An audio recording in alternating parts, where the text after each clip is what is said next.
Good morning, everybody. Welcome to Commerce Full Committee. I'm your host, Kevin Vaughn, and we have a action-packed agenda and calendar for you today for all of you here and the dozens watching via the interweb. So do we have any personal orders before we get started this morning? Representative Langford. Thank you, Mr. Chairman. I just want to recognize the Montgomery County Sheriff. He's up here for Day on the Hill, John Fuson. Welcome, sir. Representative Vital. Thank you, Mr. Chairman. I want to recognize my sheriff, Austin Garrett, Sheriff of Hamilton County. All right. Thank you.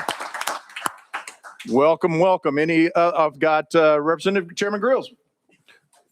Thank you, Mr. Chairman. I've got three friends here today. Back here in the back is my sheriff, Sheriff Jeff Box, and Sheriff Carl Jackson from Obion County. He's in my district as well. And right in the middle is Julian Wisner. He's the sheriff of Madison County. So y'all make them feel welcome.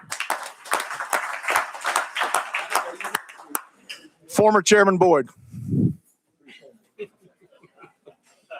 Thank you, Mr. Chairman. Members, if you could help me make Sheriff Robert Bryan from Wilson County feel welcome. And I've got some guests here today who are non-sheriffs. I just want to clarify that. I want to, if y'all would, welcome my friend Joe Jarrett and my friend from Memphis and my friend Mark McDonald from Nashville. Welcome today. They're walking around seeing what's going on. Again, we're going to try to move efficiently today. I'm struggling a little bit today. I hate to report again. I wordled in 4 this morning. It's better than 5, but not much. It's probably because I was thinking back on this day in history very fondly. I married my first wife 37 years ago today. And my first and my only. Yeah, she's my only one. So today is my anniversary.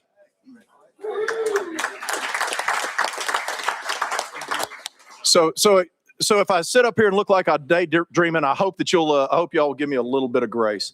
Okay, we've got some housekeeping to do today, and we're going to be jumping. I'll just tell you now, based upon availability of presenters and people who've got to go to other places, we're going to be jumping around on our calendar. So the numerical order is merely a suggestion today. But first off, I need to go to. Oh wait, we got to register our attendance. We're not ready to get into business. Let's register our attendance. I hadn't even signed in. See, I told y'all I was a little slow today.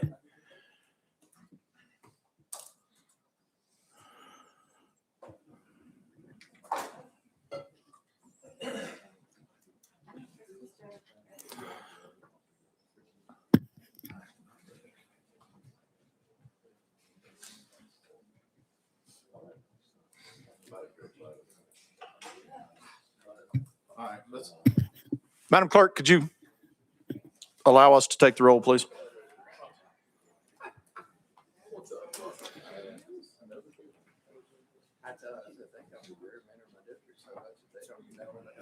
Does that look like a quorum to you, Madam Clerk? Sounds good. We do have a quorum, so we're in session. First order of business, I see Chairman Darby with his hand up down there. Thank you, Mr. Chairman. I'd like to make a motion that we rehear House Bill 2213 in Banking and Consumer Affairs Subcommittee. All righty. Without objection, we're going to move 2213 back to Subcommittee, Banking and Consumer Affairs. First up on our list today, hi, Representative Reedy. House Bill 2505. We've got a motion and a second, sir. Thanks. You are in proper posture. Could you, do we have any amendments we need to consider? No, sir. All right. Tell us what we're going to be hearing about today. Good morning, Mr. Chairman and committee members. Speaker Sexton and I agree that this is a very needed bill, House Bill 2505. This bill makes the illegal to install, operate, or allow the use of crypto ATM in the state of Tennessee. Crypto ATMs are very often used in scams, especially ones that target seniors in our state. These ATMs allow fast, hard-to-trace transfers on money. In a study by the Iowa Attorney General, results show that 96% of the transactions were fraud.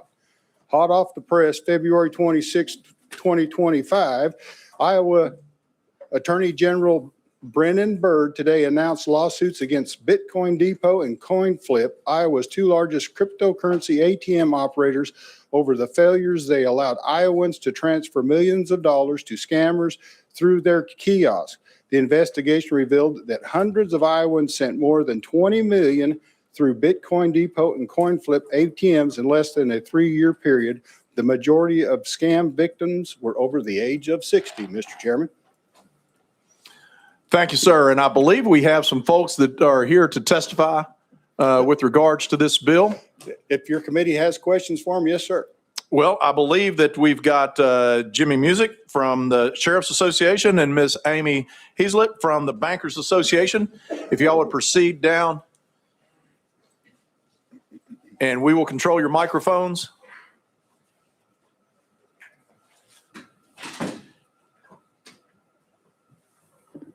And if you would introduce yourselves, tell us who you're with, and then you would have 3 minutes, and we'll be watching the time for you. We don't mean to treat you rudely, but we do have a heavy lift today. So who's going first?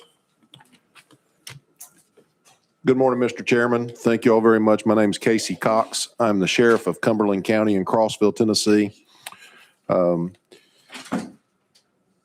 I'm also with the Tennessee Sheriff's Association. I'm here today to speak to you about a growing threat of financial safety of our citizens and rapid spread of cryptocurrency ATM kiosks that allow individuals to convert cash into digital currency such as Bitcoin within minutes and very quickly.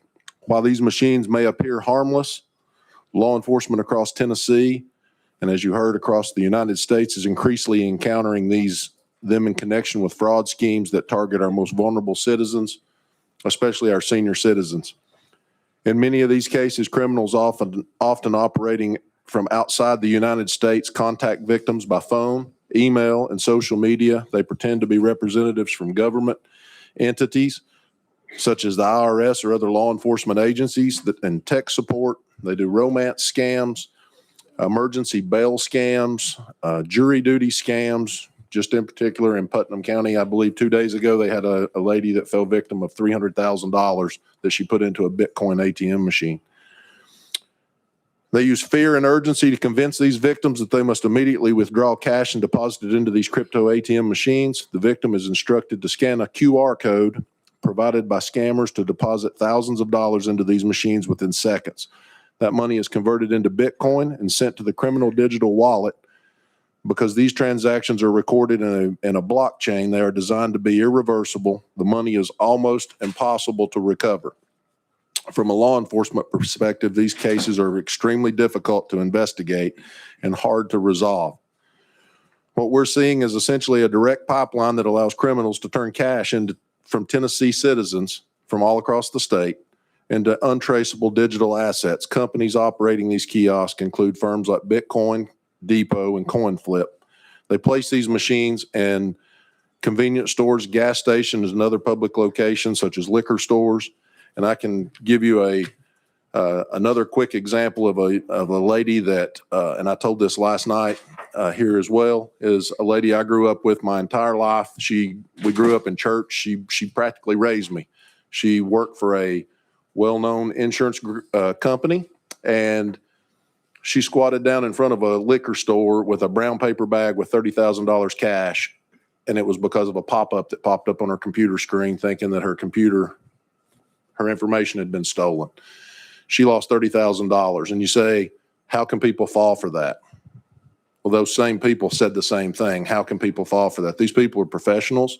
They're professional scammers and fraudsters. And this is a very fast means and easy means for these folks to be able to victimize our most vulnerable, our citizens. And 1/3 of my population in Cumberland County is senior citizens. So Thank you, Sheriff. And if you would hold tight there, because in case any of our committee members have questions. Ms. Heaslett. Good morning. My name is Amy Heaslett. I'm with the Tennessee Bankers Association. I echo everything that was just said, and we'll try not to repeat anything. I know we're limited on time. I will add that Tennessee has become a leader in its efforts thanks to the laws that have been passed in the last 10 years. to allow banks and other law enforcement agencies to combat and address elder financial exploitation. We appreciate the opportunity today to speak on behalf of this legislation. As was mentioned, estimates are at least 90% of these transactions at these crypto ATMs are fraudulent. It is not uncommon for us to hear from our bank members of how they see their customers withdraw cash, anywhere from $10,000 to $20,000, $30,000, when a scammer gets them on the phone and for whatever reason can convince them that their money isn't safe in the bank, and they stay on the phone until they walk them to a crypto ATM and through the steps to set up a digital wallet and deposit it. And it is at that point nearly impossible to retrieve. And again, there's some states that have taken some other efforts. Tennessee would be a leader and one of the first states to ban these entirely. There's no legitimate purpose we see for these ATMs. And we're not banning the use of crypto or Bitcoin for anyone who wants to buy and trade in Bitcoin. You can still do that legitimately through internet-based apps and systems as well. But it is a huge issue for our bankers. I spoke last week to a group of over 100 BSA officers, which are the employees at banks that have to file all of the suspicious activity reports for all of these transactions. I was giving a state update on all things legislative and federal. This was one of the last things I mentioned for the first time in 15 years of giving speeches like that. When I mentioned this legislation, the entire audience clapped in support of it. So it is widely supported by the banking industry. Thank you. Thank you, Ms. Hazlett. And I would assume that, Mr. Music, you ceded your time to the sheriff, so we're good. And I'll just got to say that, Ms. Hazlett, you've actually, if that's the first time anybody's clapped about legislation that this body's passing, I think you need to pump up the volume a little bit on it and share some more good news. I'm a little bit disappointed by that. All right. Does anybody have any questions for our folks in our panel? I think if y'all are like me, everybody's a little hot under the collar right now about what folks have been taking advantage of our senior citizens here. But I don't see any hands up to ask questions. So we're going to go back into session, and thank you for your testimony and thank you for taking the time to be here today. So with that, we're back in session. We've got a motion on the floor. Do we have any comments? Representative Dr. Brock, Chairman Brock. Thank you, Mr. Chairman. I'm slightly out of order, but I want to recognize Henderson County youth leadership that are here today. They're an audience, so thank you guys for joining. But I wanted to bring that up because in my own community, which Henderson County is one of them, this has happened 4 times. My sheriff, my police, they can't track it down. It's a major issue in rural Tennessee as well, so I greatly appreciate you bringing this bill to us. It's a major, major issue. And that one of the gentlemen I know personally is a PhD, very brilliant man. This is happening to everybody. So taking this first step is huge, especially for Tennessee to lead the way. So thank you. Thank you, Mr. Chairman. I would be happy to have you as a co-sponsor. That's happening. Speaker Marsh. Thank you, Mr. Chairman. I too would like to recognize Todd Malone, Sheriff of Lincoln County, who's here to be positive on this bill also. Thank you, Sheriff Malone. I'm sorry, but I think we need to give the sheriff a round of applause and a welcoming round of applause. All right. Seeing no other hands up, no other comments, I believe it's time for us to vote. Madam Clerk, would you open up the board for voting?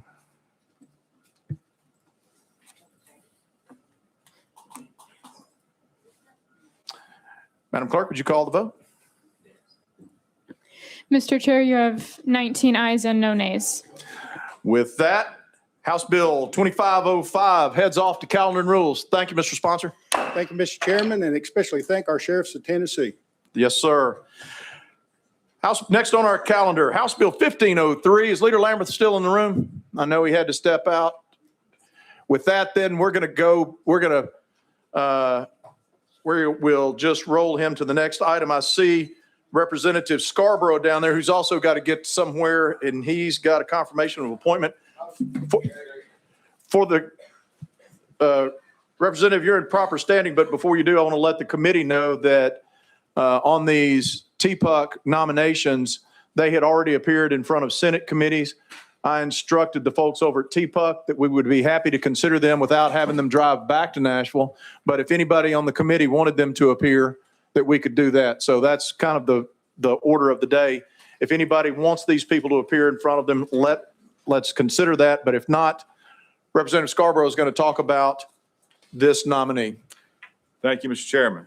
And again, as the chairman said, Dr. Clay Good would be happy to come back if you need him to reappear. This is a reappointment. This term for the Public Utility Commission will expire on June 30th of 2032. And I kindly ask for your approval. We've got a motion and a second. We're in proper standing. Anybody have any questions about this reappointment of an existing TPUC board member, Dr. Clay Good? Hearing none, seeing none. Madam Clerk, would you open the board?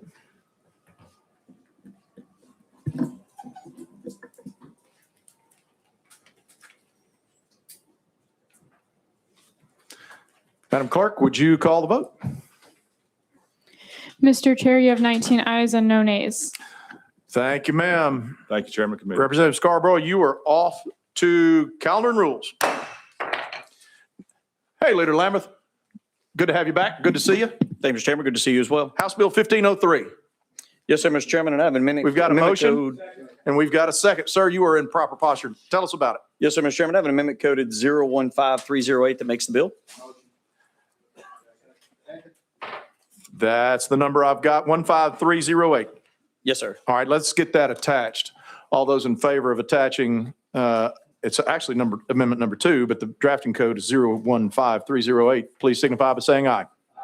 Any opposed? No? Hearing none? You're amended.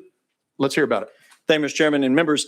This is literally cleanup language. I know we hear that a lot on bills from last year's hemp bill. The regulatory scheme that we put up that's under the Alcohol Beverage Commission seems to be working very well thus far. This makes it clear that there is a clean handoff from ag to ABC as of July 1st of this year. Everybody agrees all these licenses will be under ABC, and the rest of it is just making sure they can do the proper background checks, making sure that the scanned codes on the back go to the proper website and area. It is language that multiple parties have brought to me to just make sure the bill we passed last year works well. All righty, thank you. Sounds like we're learning as we go. Anybody got any questions? Anybody have any questions? We do not. Let's put this one on the board, Madam Clerk.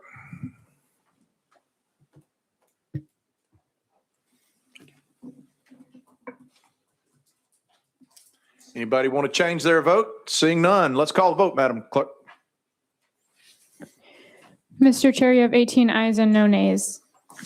That sounds great. We are going to send you off to Judiciary Leader, and we appreciate you being here and that your quest for constant improvement within this industry. Thank you, Mr. Chair, members of the committee.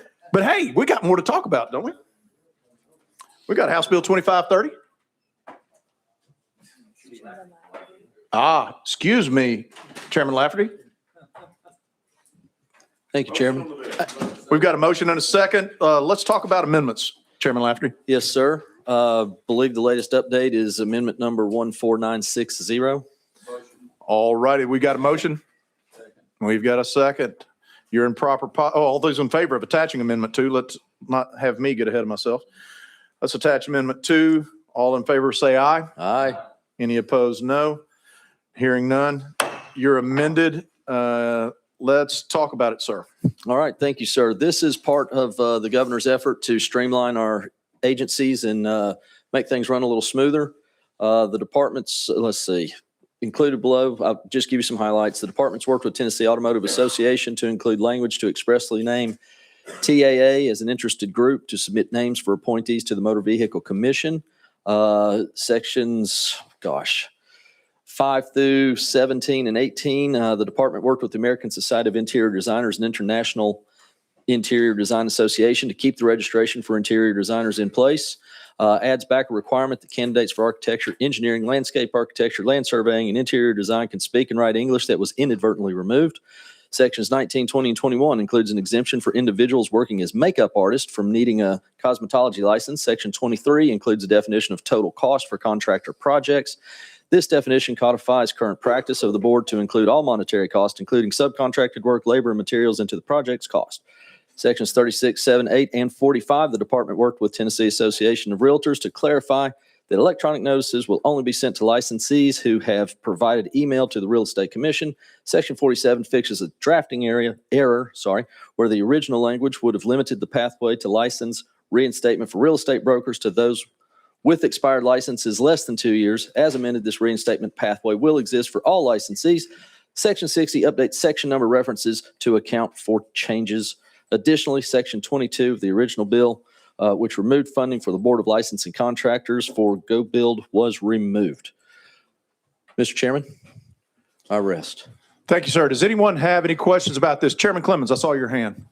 Thank you, Mr. Chairman. I just want to make sure for the record, I've received a lot of emails and calls from the interior design community on this. Can you clarify exactly what changes were made to accommodate their concerns? And do the changes fully satisfy their concerns as communicated? Thank you, sir. Chairman Lafferty, you're recognized. On the front end, when the bill was first drafted, yes, their board was upset, and we have completely corrected all of those concerns. And it is my understanding, I have not heard, since we've amended the language, I have not heard any other complaints. But everything is back as it was before this process started. Thank you very much. Thank you, sir. Anybody else? I can tell you that as the only licensed professional engineer in the state legislature, I took great offense to this bill on its initial offering. However, I've got to report that Ms. Candace Dawkins from the Department of Commerce and Insurance was able to show me the light and reduced my concern and stress. And much like Chairman Clemens, when we got the interior designers put back in there, then everything looked like a little bit smoother sailing. I've still got questions, but that's some stuff that we'll watch as it moves forward. But with that, seeing no other comment on the bill, let's put the vote on the board, Madam Clerk.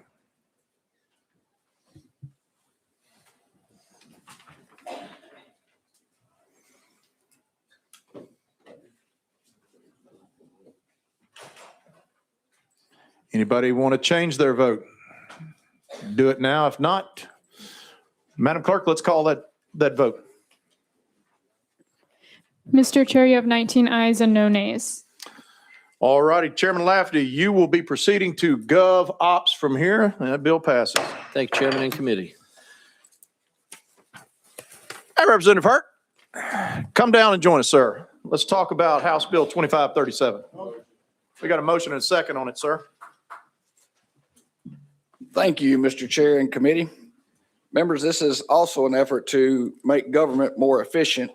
And this legislation updates current law to more fully empower the commissioner to determine the appropriate examination frequency for each of Tennessee's state chartered bank and credit union based on that institution's risk profile, as well as a few other factors.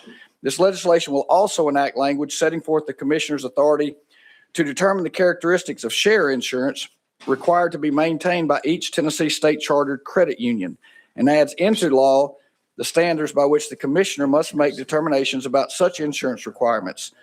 Make note that share insurance is similar to FDIC deposit insurance. Finally, Mr. Chairman and committee, this legislation includes housekeeping language to remove references to the now defunct State Credit Union Share Insurance Corporation and to correct a clerical error in the Money Transmission Modernization Act. And with that, Mr. Chair, I'll take questions. Thank you, Mr. Sponsor. And I'll have to say that being a reformed community bank board member, one of the most expensive things that you can do is you take people offline for a lot of time to set up and work with examiners when they come into your facility. And it seems like once you get done with one examination, you've got another one coming. So this one is going to be a welcome sigh of relief for our banks, especially the smaller ones. Does anybody have any further questions for the bill sponsor? Hearing none, seeing none. If we could open the vote, Madam Clerk.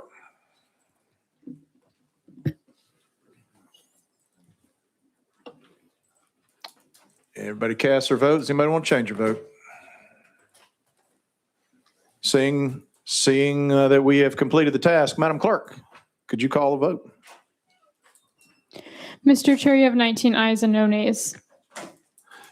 With that, House Bill 2537 moves on to GovOps. Thank you, Mr. Sponsor. Thank you, Mr. Chair and committee. Hey, guys, I had to get in on the act for all of y'all. If y'all, I did not realize that my sheriff and chief deputy from Shelby County are here today. Well, let's welcome Sheriff Floyd Bonner and Chief Deputy Derek Mills, who are in the house today. I didn't, y'all must have had your covert camo back there. Y'all were blending in. I didn't see you. It's great to have you. All right, House Bill 1847 has been requested to be rolled 1 week. Rolled 1 week. House Bill 1705, Chairman Rudd. We got a motion and a second. You are in proper posture, sir. Please tell us about 1705. Thank you. This legislation requires all Tennesseans, state and local government employers, including counties, cities, and local school systems, to use the federal E-Verify system when confirming the work authorization of employees. The bill prohibits local governments and school systems from adopting policies or rules that conflict with this requirement. Enforcement authority is granted to the Tennessee Attorney General, and who may, after investigating if the law has been broken, may withhold part or all of state shared funding until they come into compliance. And that is what the bill does, Mr. Chairman. Thank you, sir. Does anybody have any questions for our sponsor? Yes, Leader Camper. Thank you, Mr. Chairman. Representative, does this bill change the size of the company that have to do this? Like a small business with 6 employees, or a small business with 1 employee, or 2 employees? Does it change the size of the business that have to do this E-Verify? Mr. Sponsor. This has nothing to do with the private sector. This is strictly state and local government. Okay. Any further questions? Chairman Clemens. Yeah, thank you, Mr. Chairman. How do we see this playing out in the LEAs? I mean, at what point are they going to do this? How are they going to do this? What's that look like? Mr. Sponsor. Oh, sorry. If the Attorney General finds that an LEA is not in compliance, then they would withhold school funding, shared funding with the county who controls their budget. Chairman Clemens. So, okay, that raises another question, but that's not the question I asked. How are they going to do this? Is this through the employment process of all of their substitute teachers, their faculty, their janitors, everything? How does this play out logistically? All county employees or city employees or school employees. And by the way, the E-Verify system is already state law, but a lot of cities aren't using it. Chairman Clemens. Thank you, Mr. Chairman. So if one school mistakenly misses this step, or they get incorrect information, the Attorney General decides to target that specific school, then the entire LEA is going to suffer from a lack of funding? Sponsor. If they're if they're violating the law, yes. Because of the Chairman Clemens. Because of the mistake of one hiring instance in one school, the entire LEA is going to have its funding reduced. Mr. Sponsor. No, not automatically. The Attorney General would investigate, and then if they find they're not in compliance, they would give them time to be in compliance. If they refuse to cooperate, then state funding could be withheld. Chairman. Thank you, Mr. Chairman. All right. Any other questions for anybody, for our sponsor? Any further questions? Seeing none, it is time to put this to a vote. Madam Clerk, would you open the board?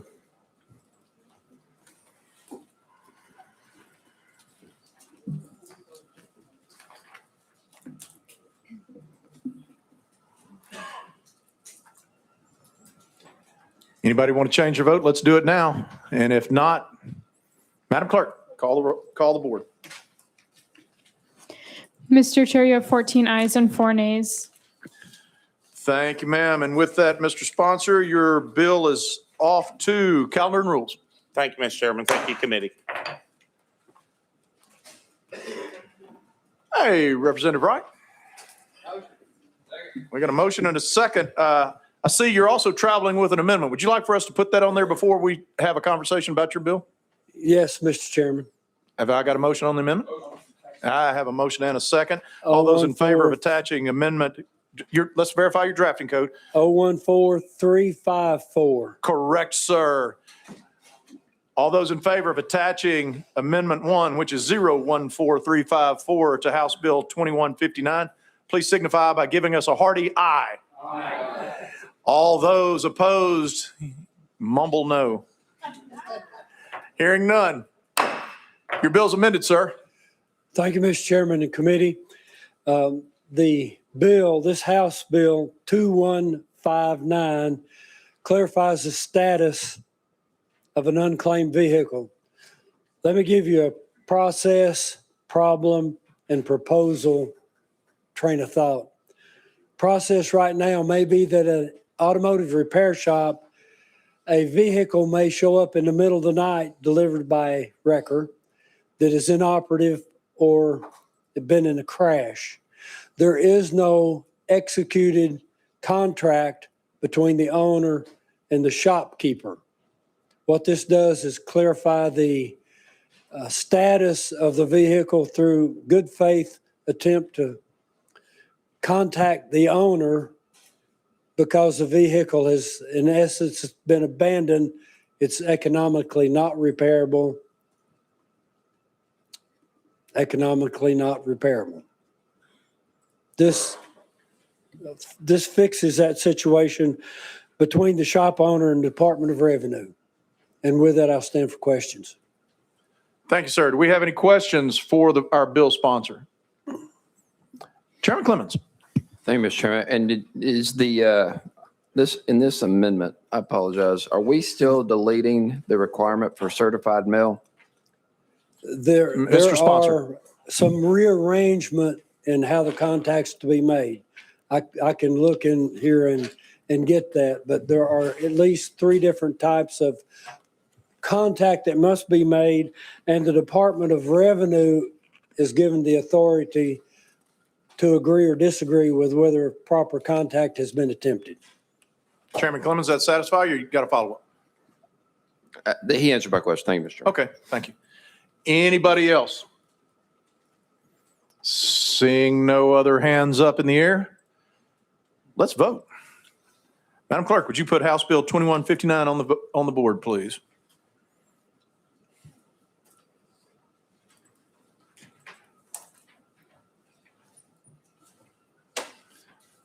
Would you call the vote, Madam Clerk? Mr. Chair, you have 21 ayes and no nays. All righty, Mr. Sponsor, you are off to calendar and rules. Thanks for being Mr. here. Chairman, committee. Let's see. I don't see our next. Well, yeah. All right. We're going to roll Representative Martin. We're going to put him in the continuous roll cycle as we take care of other items, and then we will call him up when he's done. When he gets back. House Bill 2213 was referred back to subcommittee. So now we're up to House Bill 2028 by Chairman Faison. You got a motion and a second. Good morning. Chairman Faison. Good morning, Mr. Chair. Committee, certainly good to be with y'all. Just tell you a quick story, understand why we have this bill before us today. First week of October on Friday, my wife called and said, honey, we are down 50% for our calls. And I looked at last year and the year before, and we're down 50%. Just want you to know that. And that's actually a very busy time for pest control because it's fall and we do all sorts of treatments to protect houses in the fall. The next week, same thing. The end of the next week, my wife happened to run into one of our customers at the bank, and she said, Miriam, I've been looking for y'all. You got to come spray. And I Googled your business. I can't find your business. So my wife kind of panics. I meet her up at the office, and we have been completely taken off. If you Googled Rocky Top Pest Control, if you Googled pest control in Newport, Tennessee, there was nothing. I mean, completely blacklisted. So we start trying to dialogue with Google, and I don't know if you've ever tried to do that, but it's not real possible. By the next week, Google would send us a note back to our Gmail that basically says all of our emails were gone too, by the way. And we also paid for a calendar. Our calendar was completely gone. They sent us, you have deceptive business practices, and that's all we could figure out.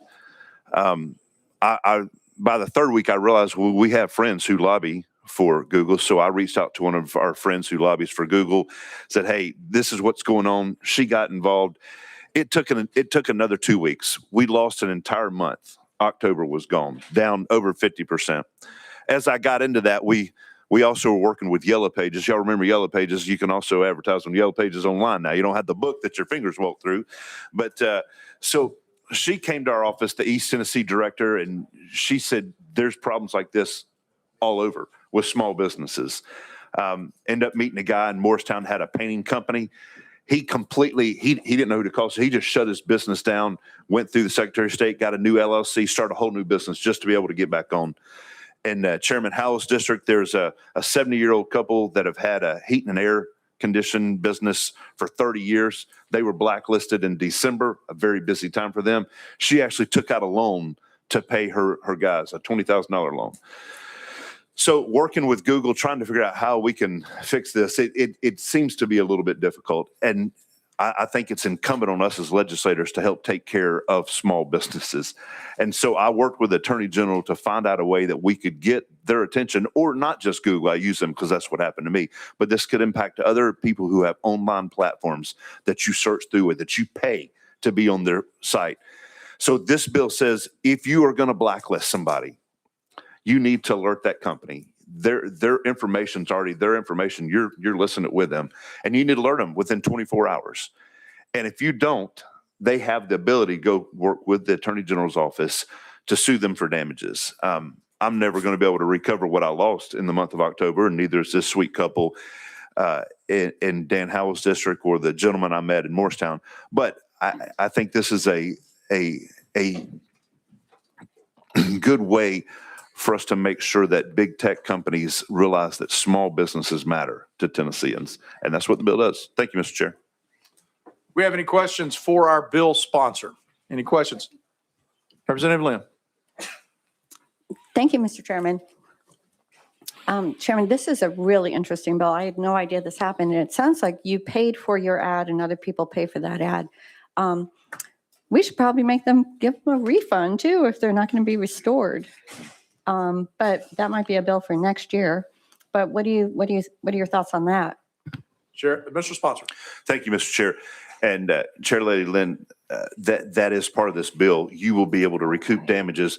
According to the current TCA, if you can prove through empirical data year over year, that's what we work with the Attorney General. If I can show that year over year, I had this amount of work coming in at a certain time of year, and when this took place, I can show that, like I can take you for 5 years and show you what the trajectory was in my business, then we can sue for those damages. Yeah. Any further questions? Vice Chairman Bricken. Thank you, Mr. Chairman. And to the sponsor, did Google initiate that blacklist on their own, or did someone contact them to get you blacklisted? Chairman Faison. Thank you, Mr. Chair. We've been asking that since October, and we've not received a straight answer. At first, I was told by the lobbyists that I had made somebody upset politically, and they were able to do some hoodoo voodoo on my business. But I think that's been debunked when we found out that this sweet couple in Cleveland has had this issue. It's an Hispanic friend of mine in Morristown who doesn't even vote. That paints. So it had nothing to do with politics. So we think it's something going on inside the internal with Google and Amazon and people that list like that. Yeah.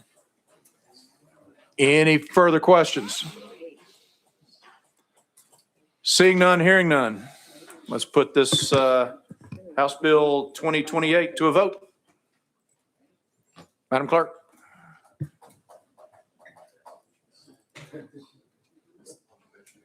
Anybody want to change their vote? Madam Clerk, let's finalize this vote. Mr. Chair, you have 21 ayes and no nays. All righty. Thank you, ma'am. Chairman Faison, you are off to calendar and rules with 2028. Next up is 1709. And let's see, we have a variety. Who's going to carry this one today for Leader Cochran? I'll tell you what, we're going to roll this one to the heel while we sort out our lineup card. Let's do that. We're going to roll 1709 to the heel of the calendar. House Bill 2123. Chairman Moon. We got a motion and a second. You're in proper posture, sir. Please tell us about 2123. Thank you, Mr. Chairman. Currently, commercial elevators are inspected upon installation and regularly inspected thereafter. But there may be a possible oversight about private residential elevators. They are never inspected. This bill would require a one-time inspection upon installation or major changes to the elevator. Currently, 13 other states require pre-acceptance inspection of private resident elevators, including Alabama, Georgia, and Kentucky. This bill will save lives and injury by ensuring that elevators are safe before being placed into service in a private home. That's what the bill does, Mr. Chairman. All righty, thank you. So we're going to have a professional inspection prior to, after installation or a major renovation. And that's from a licensed elevator inspector, correct? That's correct, Mr. All righty, super. Thanks for the clarification. Anybody have any further questions of our sponsor? I don't see any. Let's put this thing to the vote, Madam Clerk. Let's put it on the board.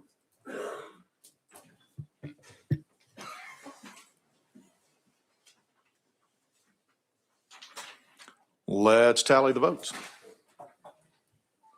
Mr. Chair, you have 20 ayes and no nays. Thank you very much, Mr. Sponsor. You will be headed off to Finance. Thank you, Mr. Chairman and members. Next on our agenda is House Bill 20. No one's seen Representative Martin. Okay, cool. House Bill 2178 by Chairman Lafferty. We got a motion and a second. We're looking at an amendment, aren't we, Chairman Lafferty? I believe that is correct, Mr. Chairman. Would that be 13928 with a 0 in the middle? I mean, on the start? We have got the same one. All right. How about we get this thing amended before we talk about it? I like it. Anybody have a motion and a second? All those in favor of attaching amendment number 1, coded 013928, please signify by saying aye. Aye. Any opposed, no. We're amended. Let's talk about your bill. Thank you, Mr. Chairman. This bill is simply rearranging a board that oversees, Tennessee Technology Development Corporation. They had a pretty good sized board, and there were some questions about some of the expenses, some of the travel cost and things like that. And it just seemed to me like it needed to be tightened up just a little bit. So we're trying to make the board a little bit smaller, a little bit more efficient, see if we can't continue to operate at max efficiency. And with that, I'll take any questions. Thank you, Mr. Chairman. I've got a question for you. Yes, sir. What brought, I know in your role at GovOps, you see a lot of boards and commissions. What brought your attention to this one? So how much explanation do you want? This actually went back a few years. They were holding an event across the street from us. And at that event, I met a young man from Georgia who was a pretty bright guy. He was a graduate down there, an engineer, had invented some device to measure something medically. I can't remember all the details, but he had exhausted all efforts at private money down in Georgia. He then exhausted all efforts at public money down in Georgia. And then for some reason, he thought that he could come up here to Tennessee and take some dollars out of Tennessee's pockets for his adventure that had already failed twice down in Georgia. Anyhow, it made me go, wait a minute, this is one of those deals where private sector funding could not be found because private sector wasn't willing to invest in a project. And now you're looking for public tax dollars, our dollars out of our pocket.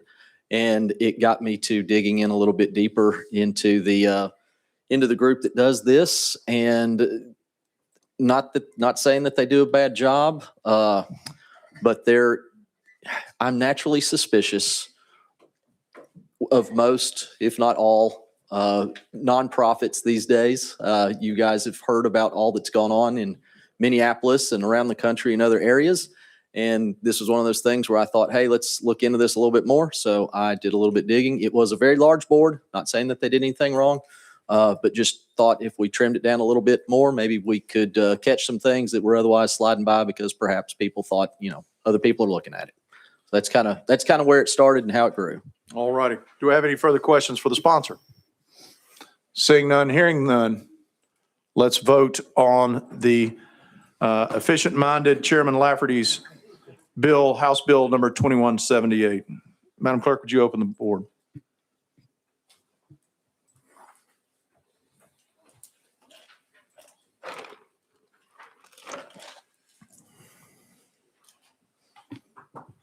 All those, well, let's see, I don't see anybody changing a vote, so Madam Clerk, would you call the vote, please?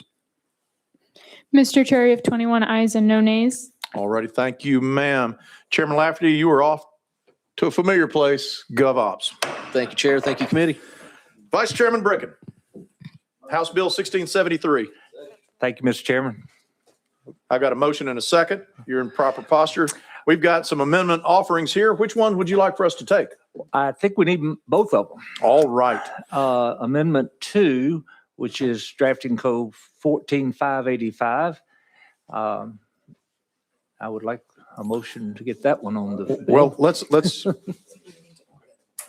we need to go with Amendment 1 first. Okay, Vice Chairman all right. Bricken. I've had experts buzzing in my ear saying you need to do Amendment number 1 first. 13-215. Well, we are in sync. Got a motion, got a second. Let's attach Amendment 1. All those in favor, please say aye. Aye. Any opposed, no. Amendment 1's attached. Let's do Amendment 2 now. And that's, Do I hear a motion? We've confirmed the drafting codes. Do I hear a motion? Set motion and second over here. All those in favor of attaching Amendment 2, please signify by saying aye. Aye. All those opposed, you are amended, sir. Tell us about this. thank you. Well, Bill 1673 as amended, this comes from us, from our friends at the Comptroller's Office. It's really update some utility regulations. 3 years ago, we passed regulations that combined the Utility Management Review Board and the Water and Wastewater Financing Board to create what we know today as the Tennessee Board of Utility Regulations, better known as TBOR. So that's 3 years ago. Since that time, the Comptroller has identified certain languages within the statutes that they felt like needed to be clarified. And so that is primarily what this bill does, deals with some education requirements of the board members and some language that needs to be consolidated. The second amendment takes care of a bill that Chairman Russell separately filed dealing with the Tellico Village to make them a utility district, and the comptroller agrees with that approach. So we combine his bill under this comptroller's bill to get that done. So that's what the bill does. We appreciate you bringing that efficiency to the process, and shout out to TBOR, one of the best things this committee's ever done. What a fair group of expert folks to rule on matters of utilities around the state. Anybody have any questions for our sponsor? Seeing none. Madam Chairman, would you put it to the board?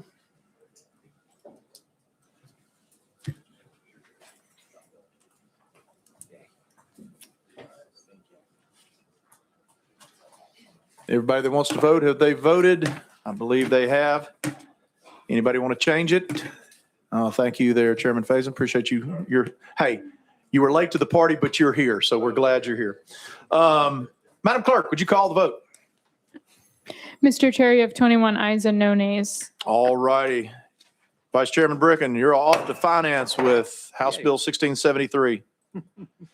Chairman Grills. You're recognized on House Bill 982.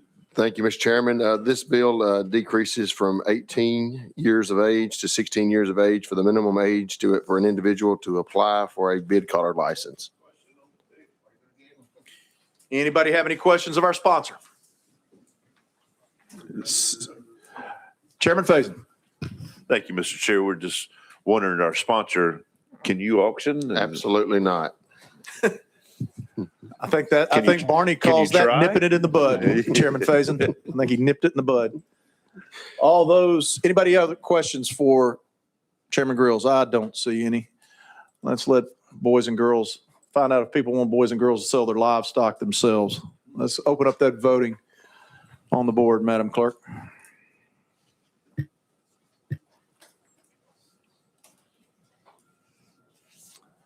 Looks like a clean sweep. Does anybody want to change their vote? If not, Madam Clerk, if you would call the board. Mr. Chair, you have 21 ayes and no nays. With that, Chairman Grills, you're off to finance. All righty, next up, we've got some great legislation. The bankers will get applauded on this, I guarantee you. Motion on the bill. We've, All right. Next up is item 18, House Bill 2382 by our Chairman Vaughn. Do we have a motion and a second? All right, here the motion and second. Are there any amendments on the bill? yes, sir, there is. I'm sorry, I was picking up chatter to my right. Motion on the amendment. Amendment coded 012624. That is correct. So everybody, yeah. I'm sorry, item 17, 0475. So thank you for clarifying that. So Nair, we have a motion on the amendment. No objections on the amendment. The amendment is there on the bill. So tell us about 475, Chairman.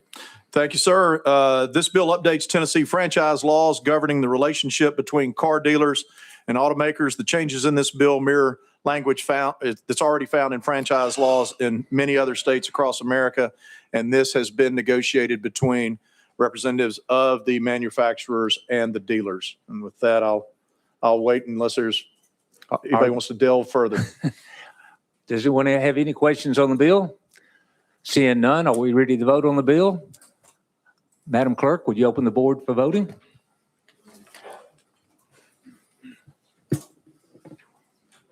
Has everyone voted? Madam Clerk, would you close the board and announce the vote? Mr. Chair, you have 21 ayes and no nays. The bill passed and it goes on to calendar and rules. Thank you, Mr. Chairman. Next is item 18, House Bill 2382. I think it has an amendment too. Yes, sir. This code is 013579. We have a motion and second on the amendment. Any objections to putting the amendment on the bill? Seeing none, the amendment is there on the bill. Mr. Chairman, would you like to discuss your bill? Yes, sir. Mr. Chairman, this bill modernizes the reverse mortgage statutes within Tennessee Code.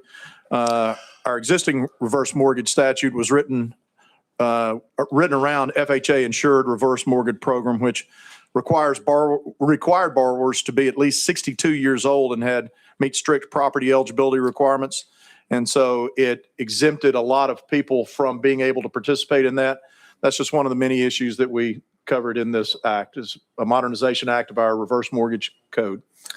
Very well. Good explanation. I see a question from Chairman Clemens. Yeah, thank you, Mr. Chairman. And my question is, are we outlawing reverse mortgages? And if not, why? Chairman?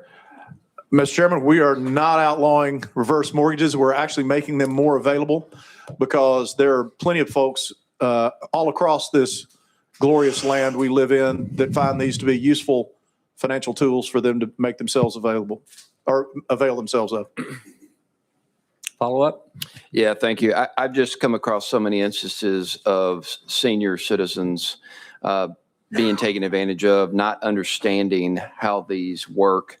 And it's created real problems for their heirs trying to dig out from under some of these in the past. And so I think when we talk about our senior citizens being taken advantage of, I think these reverse mortgages, which are widely advertised and to some extent misrepresented and often misunderstood, I think we've got to be very careful about opening the door up to more of these in our communities. Thank you, Mr. Chairman. Chairman? Well, I'd like to remind my good friend from Davidson County that this bill does not eliminate the counseling requirements of a reverse mortgage. It doesn't weaken any consumer protections. It doesn't require anybody to use these products. and it doesn't increase the taxpayer exposures. And as contrary to your experiences with them, I have a personal friend who their husband and she were heavily invested in a very valuable piece of real estate, their home. And upon his death, that type of instrument allowed her to capture that value from their home and gave her greater flexibility when dealing with their estate. So I don't think we need to throw the baby out with the bathwater on this issue. Leader Camper, did you want to have a question? He answered my question, Mr. Chairman. All right, thank you. Any other questions? Seeing none, I think we're ready to vote. Madam Clerk, will you open the board for voting?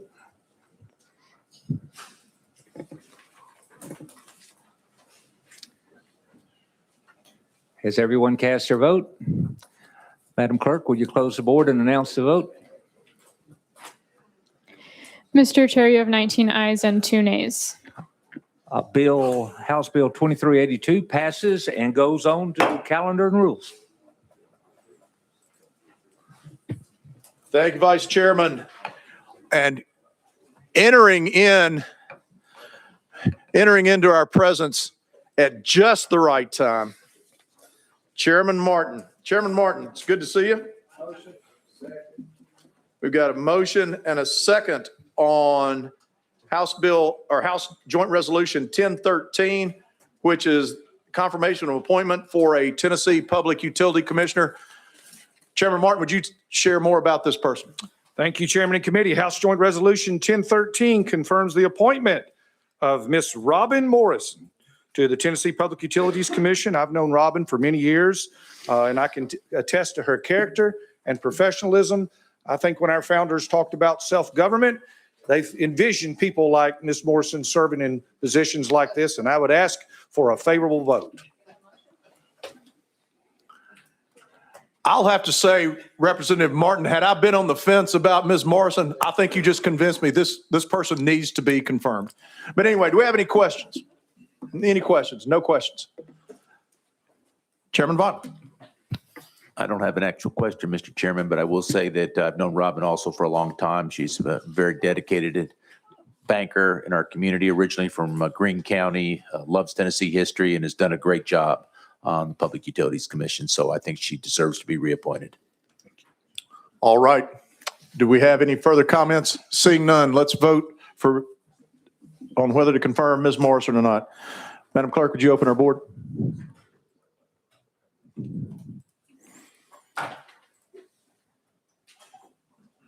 You're going to like the way it looks, Chairman Martin? Anybody want to change their vote? Let's don't. Madam Clerk, please call the vote. Mr. Chair, you have 21 ayes and no nays.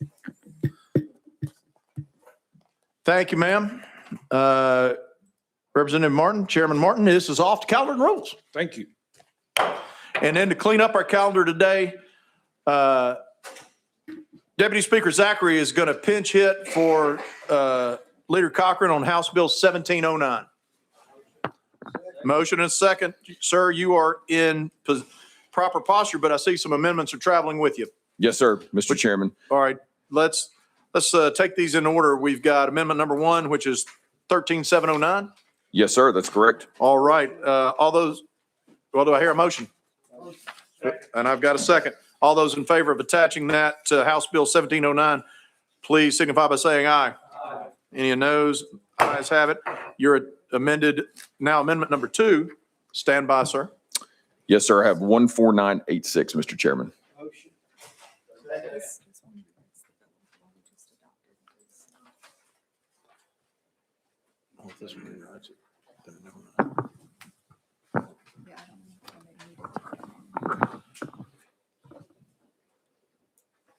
Stand by. Without objection, we're going to reconsider our actions on amendment 013709.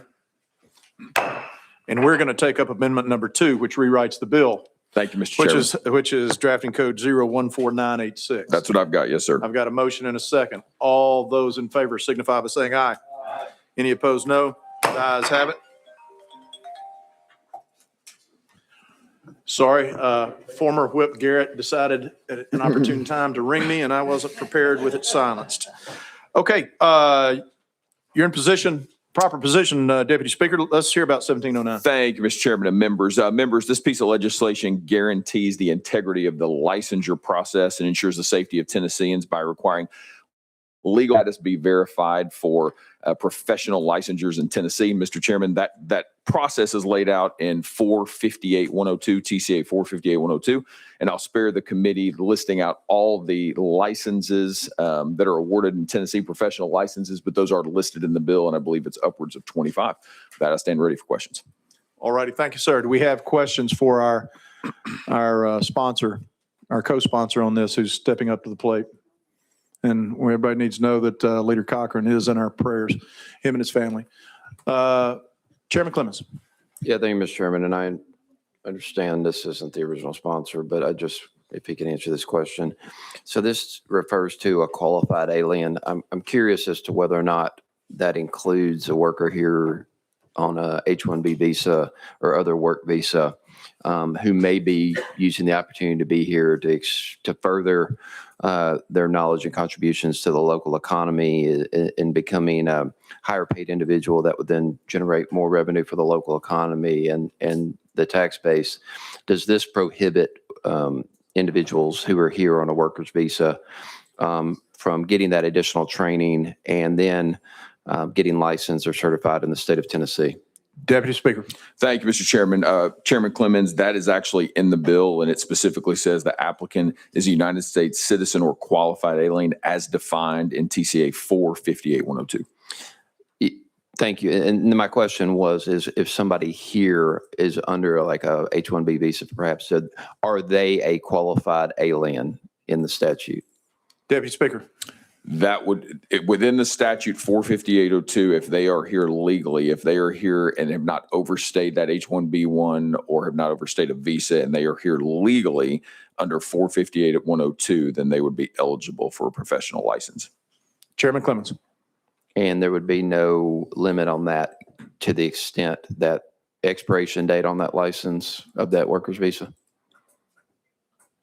Thank you for bringing that up, Chairman Clemens, because if that's not in the bill, I would think that would be something that it should coincide with if their license is only as good as long as they have proper status. But I'll refer to our sponsor on that. And again, quickly reading through the bill, if they are here legally and they have no expiration of any license, visa, or permit to be here, then they are eligible for a professional license. But if anything has expired, my understanding in reading through this, if there is any expiration with what they have today, they will not be eligible. That furrowed brow looks like you're not done, Chairman Clemens. Well, he's not the sponsor. I don't want to keep pressing the issue. That's my concern, is if somebody's going to take that additional step and use the opportunity, they're here legally, get that training, get certified, pay to get certified, pay to get trained, and then all of a sudden be deprived of that that license or that right. It seems like it would be a disincentive for them to do that, and a disincentive for them to contribute their talent, entrepreneurial skills, and so forth to our local economies, which would help us grow and from which our tax base would build. So I'm a little concerned about that. Thank you.